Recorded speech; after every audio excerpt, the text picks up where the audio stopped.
estudando o Evangelho segundo o Espiritismo. Professor Francimito Almeida. Nós vamos falar hoje daquela passagem de Nicodemos com Jesus e que está no Evangelho de João, capítulo 3, versículos de 1 a 12. É uma passagem interessante que vai abordar a questão da reencarnação. Na parte anterior é aquela passagem que Jesus pergunta aos apóstolos quem eles diziam, quem o povo dizia que ele é, quem ele era, não é? E aí depois vem a passagem de Nicodemos. A passagem é esta: ora, havia um homem entre os fariseus chamado Nicodemos, senador dos judeus, que foi à noite encontrar Jesus e lhe disse: Mestre, sabemos que viestes da parte de Deus para nos instruir como um doutor, porque ninguém poderia fazer os milagres que fazeis se Deus não estivesse com ele. Jesus lhe respondeu: em verdade vos digo, ninguém pode ver o reino de Deus se não nascer de novo. Nicodemos lhe disse: como pode nascer um homem que já está velho? Pode ele entrar no ventre de sua mãe para nascer uma segunda vez? Jesus lhe respondeu: em verdade vos digo, se um homem não renascer da água e do Espírito, não pode entrar no reino de Deus. O que é nascido da carne é carne, e o que é nascido do Espírito é Espírito.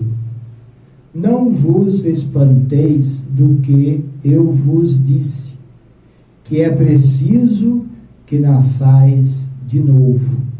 O Espírito sopra onde quer, e ouvis sua voz, mas não sabeis de onde ele vem e para onde ele vai. Ocorre o mesmo com todo homem que é nascido do Espírito. Nicodemos lhe respondeu: como isso pode se dar? Jesus lhe disse: que sois mestre em Israel e ignorais essas coisas? Em verdade vos digo que não dizemos senão o que sabemos, e que não testemunhamos senão o que vimos. E entretanto, vós não sabeis nosso testemunho. Mas se não me credes quando vos falo das coisas da terra, como me crereis quando vos falar das coisas do céu?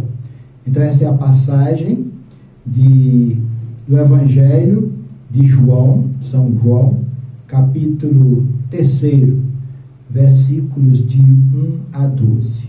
Então aqui, meus amigos, nós vemos o encontro que Nicodemos, ele provocou esse encontro.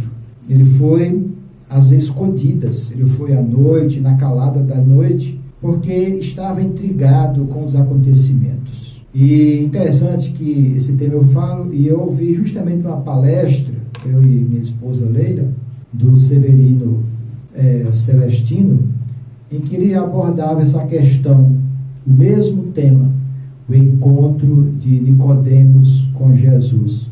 E o Severino Celestino é um mestre, que pesquisa realmente do hebraico. Ele fala o hebraico fluentemente, traduz ao pé da letra e traz-nos muitas verdades que estavam ocultas. Por quê? Porque vinham de traduções equivocadas, de traduções que são tendenciosas para determinadas religiões, e ele não, ele procura traduzir ao pé da letra e então traz a verdade à tona. E ele falou assim, que Nicodemos, todo o grupo, né, a cúpula religiosa daquela época, estava conhecendo Jesus, pesquisando o que estava acontecendo, os seus feitos, os acontecimentos, por onde ia, e principalmente Nicodemos, ele tinha uma especial atenção, porque ele sabia, realmente ali estava uma pessoa diferente, ali poderia estar o Messias prometido. Então ele queria saber de tudo o que estava acontecendo com Jesus. E depois de todos esses acontecimentos, de saber todas essas questões, ele procurou Jesus, porque ele estava envolvido no dilema, não é? E Jesus, interessante que ele vai logo, certamente, vendo a aflição de Nicodemos, ele vai logo ao cerne da questão. Sabia que ele estava justamente intrigado com essas coisas do renascer. Vocês lembram aquela passagem que Jesus pergunta aos apóstolos: quem eles dizem que eu sou? Alguns dos apóstolos responderam: uns dizem que és Elias, Jeremias ou alguns dos profetas. Então aí está bem claro de que a reencarnação era uma recorrente, né? Aliás, o Severino Celestino diz que o hebreu, o judeu ortodoxo, ele não estuda nem reencarnação, porque já faz parte. Tem muitas passagens do Antigo Testamento que mostram essas questões.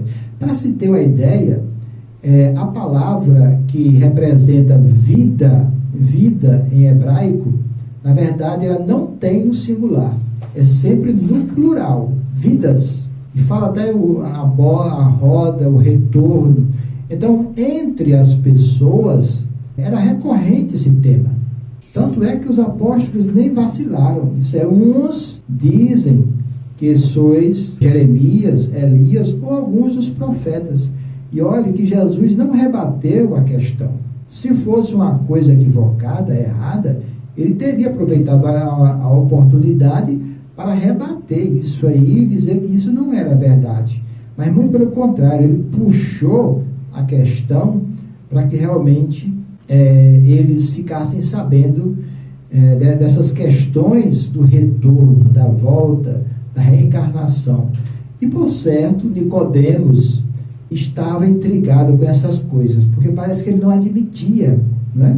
Ele não admitia. Jesus lhe respondeu: em verdade vos digo, ninguém pode ver o reino de Deus se não nascer de novo. Nicodemos lhe disse: como pode nascer um homem que já é velho? Pode ele entrar no ventre de sua mãe para nascer segunda vez? Jesus respondeu: em verdade vos digo, se um homem não nascer da água e do Espírito, não pode entrar no reino dos céus. Então, muitas pessoas que são contrárias à reencarnação até admitem aqui que nascer da água e do Espírito seja o batismo, mas não é. É mergulhar na água. A água é um elemento que entre os judeus era vida. Toda a vida nascia a partir da água. Então era importante, não era somente o batismo. Não é? Tanto é que ele diz que o que é nascido da carne é carne. O que é nascido do Espírito é Espírito. O que isso quer dizer? Quer dizer que eu herdo do meu pai e de minha mãe a genética do corpo físico, a hereditariedade. Mas o Espírito é do Espírito, como diz aqui. O Espírito nasce do Espírito. Então ele é independente do corpo. Eu recebo toda a carga genética dos meus pais, a semelhança, o DNA, tal. Mas o Espírito, ele já vem de eras longínquas, de reencarnações em reencarnações, atravessando os séculos, milênios. Isso aí que é interessante a gente abordar. Nós somos imortais, nós fomos criados simples e ignorantes, como diz, está lá no Livro dos Espíritos, mas nós vamos evoluindo passo a passo. Dá para se ver quanto a gente evolui pouco numa só existência. Tem pessoas que vivem 80 anos e ia ver que não mudou praticamente nada. Né? Então, como é que fica isso? Como é que fica essa questão que Jesus disse, nenhuma ovelha minha se perderá? Então, como é que essa pessoa, às vezes, se torna criminosa, não muda nada, cada vez mais vai até a morte, matando pessoas, não muda nada. E essa ovelha está perdida? Não. Aí é que vem a questão da reencarnação, nascer de novo, né? Mergulhar na carne para que possa trazer, digamos assim, novas experiências e com essas experiências aprendermos. Além de resgatarmos, não é? Por exemplo, o mal que nós fizermos a alguém, nós vamos realmente nascer e renascer em torno dessa pessoa para que tenhamos a oportunidade não somente de perdoar, mas também de ajudar essas pessoas. E aí vem a bênção do esquecimento. Tem pessoas que dizem que não acreditam em reencarnação porque não lembram de nada. Como é que eu vou lembrar de uma coisa? Como é que eu vou acreditar numa coisa que não lembro? Então é uma bênção o esquecimento, porque como é que eu poderia estar em contato com aquelas pessoas que eu feri no passado, lembrando o que eu fiz? Então Deus dá a bênção do esquecimento para um recomeço. E então é muito interessante para quem lê os romances espíritas e percebe, por exemplo, essas questões dessas desavenças familiares, muitas vezes, aquela energia pesada, densa, aquela antipatia que nós temos, muitas vezes, até com o parente, até com o irmão, até com o pai ou a mãe. Isso é possível, né? E por que que isso acontece? Justamente dessas coisas que aconteceram no passado, que nós não lembramos, mas mesmo assim ainda trazemos aquele resquício em forma de repulsa, de a pessoa não se dá bem com aquela pessoa, mesmo sendo um parente bem próximo. E está claro que é uma coisa que está no passado, que foi mal resolvida. Aí a gente, por ter esse parentesco, nós buscamos, não, já que é meu primo, já que é meu irmão, é meu pai, eu tenho que realmente conviver com ele harmoniosamente o máximo que puder. E aí o que acontece, como eu falei de romances espíritas, né? A surpresa no outro lado da vida, quando eles vão lembrar e ver que aquela pessoa com quem as energias não se batiam tão bem, era justamente os acontecimentos passados, e como eles se esforçaram para o perdão, para a convivência, muitas vezes muda isso completamente, né? Passa dessa antipatia para uma amizade estrondorosa, mesmo no final da vida, e quando é no outro lado da existência, no plano espiritual, esse reencontro é maravilhoso.